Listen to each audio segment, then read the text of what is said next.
अजीब दास्तान मतलब एकदम अजीब ही था। हाँ, इसमें आपको 4 अलग अलग स्टोरी देखने को मिलने वाले हैं और इसमें जो है चारों अलग अलग डायरेक्टर ने अलग अलग कहानी को डायरेक्ट किया है।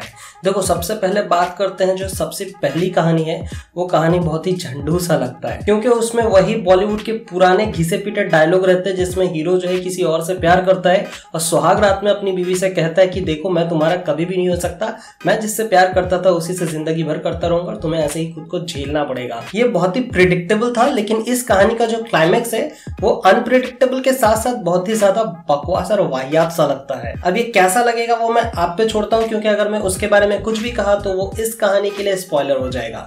बात करते हैं सेकंड कहानी की। सेकंड कहानी में आपको अभिषेक बैनर्जी दिखने वाले हैं जो कि हथौड़ा त्यागी का रोल बहुत अच्छे से प्ले कर चुके थे और आप उनसे एक्सपेक्टेशन इस कहानी के अंदर में भी कुछ वैसे ही रखने वाले हो, क्योंकि इस कहानी का थीम कुछ ऐसे ही रहता है। इस कहानी की स्टार्टिंग ही होती है एक इन्वेस्टिगेशन से कि एक बच्चा गायब है और उसके साथ में क्या हुआ है और किसने किया है। इसमें आपको नुसरत देखी जाएगी एक काम वाली बाई के रोल में, जो कि यार बिल्कुल भी हजम नहीं होगा क्योंकि इतनी हॉट एंड जिसकी भी इमेजिनेशन है भाई, जिस डायरेक्टर ने भी यहाँ पे कास्ट किया है ना बॉस, उनकी इमेजिनेशन काफी रंगीन सी है।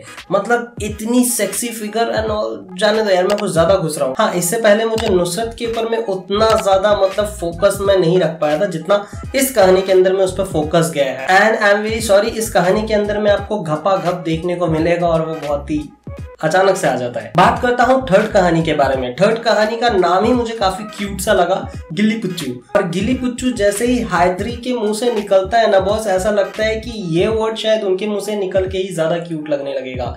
मतलब एक तरफ में बहुत ही शर्मीली सी, बहुत ही डाउन टू अर्थ लड़की का रोल प्ले कर रही है और वहीं उनके ऑपोजिट में आपको देखने को मिलने वाली है कोयना मित्रा सेन। और उनको जिस तरह से इसमें दिखाया गया है, आई डोंट थिंक कि इससे बुरा फेस उनका किसी भी मूवी में दिखाया गया होगा, लेकिन उनका कैरेक्टर कुछ ऐसा है जिसके वजह से ऐसा फेस उनका दिखाया गया है। और उनका जो रोल है, वो जो कैरेक्टर है, वो भाई बहुत ही ग्रिपी है। मतलब आप उस कैरेक्टर को पकड़ के बैठोगे और आप जानना चाहोगे कि इन दोनों का जो 36 का आंकड़ा स्टोरी के स्टार्टिंग में है, वो इस कहानी के क्लाइमेक्स में कैसा होने वाला है। सो ओवरऑल आप जब देखोगे तो आपको लगेगा कि यार आपको ये कहानी जो है थोड़ी सेटिस्फाई कर पाई है। अब बात करता हूँ इसकी चौथी कहानी के बारे में। अब जो चौथी कहानी है, शायद एडिटर ने उसको एंड में इसलिए डाला है क्योंकि एक कहावत है, when the end is well then all is well, मतलब अंत भला तो सब भला। इसी चीज को नजर में रखते हुए शायद ये कहानी आखिरी में रखा गया और ये आखिरी वाली कहानी आपको रुला भी सकती है। इसमें आपको देखने को मिलने वाले हैं मानव कौल। इसमें जो फीमेल लीड है उनको मैंने वक्त मूवी में अमिताभ बच्चन की वाइफ बनते हुए देखा था, जिसमें अक्षय कुमार उनका बेटा रहता है and that was a hilarious movie. वो फिल्म भले से थिएटर पे ना चली हो, लेकिन आपके दिल में एकदम छप सी जाएगी। तो मुझे वो कैरेक्टर याद है। तो भाई उनका और मानव कौल का एक बहुत ही अलग सा रिलेशन दिखाया जाता है और वो रिलेशन आपके आंखों से होते हुए, क्योंकि आप आंखों से देख रहे हो, तो आंखों से होते हुए दिल में उतर जाएगी। एंड ट्रस्ट मी, मैंने पहले सबटाइटल ऑन नहीं किया था और उसके बाद से मुझे बिना सबटाइटल का ही इतना दमदार लगा।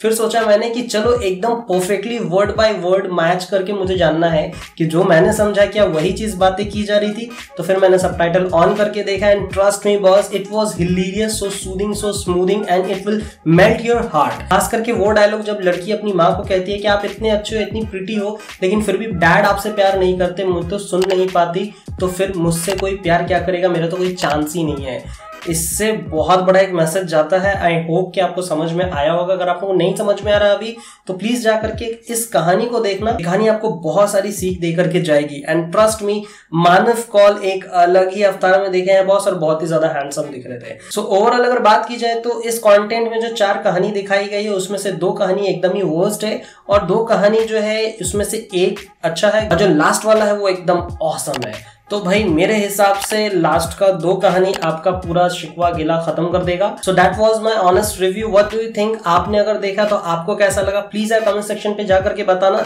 और मैं अभी भी कह रहा हूँ आपसे, अभी भी कह रहा हूँ, जो नेटफ्लिक्स ने अपने एक बहुत बड़ा हवा बना के रखा था ना कि ये सारी चीज आपको देखने को मिलने वाली है, अब हम अपना मेन्यू चेंज करके लाए हैं। मैं अभी भी कह रहा हूँ उतना भरोसे लायक नहीं है और नेटफ्लिक्स यार काफी महंगा सब्सक्रिप्शन लेता है, उसके हिसाब से कंटेंट बहुत तगड़ी होनी चाहिए, पर मेरे हिसाब से यार उतनी तगड़ी नहीं आ रही है। I am still waiting for Kartik Aaryan वाला वो मूवी। पता नहीं यार धमाका, कैसा धमाका होगा, धमाका होगा या फुस होगा, आपको क्या लगता है वो भी जरूर बताना कमेंट सेक्शन पे। अगर आप चैनल पे नए हो तो प्लीज यार चैनल को सब्सक्राइब कर लो, बेल का बटन दबा लो। मिलूंगा नेक्स्ट वीडियो में, तब तक के लिए thank you, tata bye, sayonara and हasta la vista।